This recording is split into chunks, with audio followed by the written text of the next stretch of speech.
N'ont jamais réussi à contrôler l'épidémie et d'avoir ce break estival que nous avons eu en Europe et sont dans une situation toujours assez préoccupante avec une mortalité très élevée. La mortalité à New York est plus de 3 fois supérieure à celle de France par exemple, qui est pourtant élevée.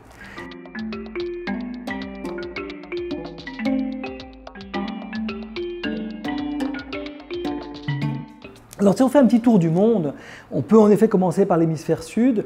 La situation s'est complètement normalisée en Australie, en Nouvelle-Zélande, où après une forte seconde vague qu'ils ont observée en juillet-août, ils ont pris des mesures très fortes le 4 août en Australie où ils ont reconfiné très strictement la ville de Melbourne. Et puis aujourd'hui, ils redéconfinent très largement et le virus circule extrêmement peu dans ces endroits du monde.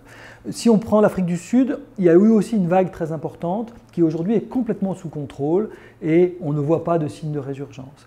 En Amérique latine, la situation est plus contrastée. Elle s'améliore beaucoup au Pérou et en Colombie qui ont connu vraiment une saison très difficile. Elle semble s'améliorer aussi au Brésil, même si les données ne sont pas toujours très fiables. Elle reste très préoccupante en Argentine, où malgré tout on voit un petit ralentissement. Et le Chili est aussi dans une situation encore un peu en plateau, encore préoccupante, mais quand même sur la bonne voie. Donc on a l'impression d'avoir des premiers signaux plutôt encourageants à la sortie de l'hiver de ces régions du monde.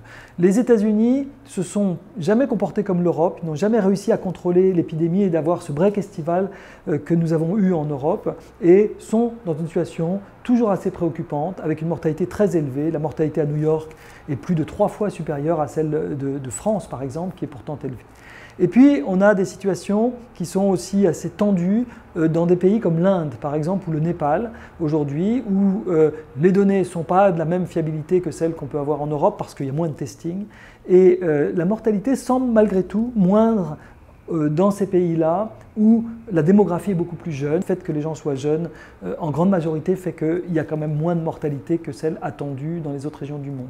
Et puis il y a des zones aussi qui sont très, je dirais, safe, sécurisées, qui sont des régions d'Asie, en particulier d'Asie du Sud-Est, en commençant par la Chine, mais aussi le Japon, Hong Kong, Taïwan, Singapour, la Corée, ont vu des clusters de ci, de là, mais vraiment bien contrôlés. Aujourd'hui, c'est une situation parmi les plus sûres au monde aujourd'hui.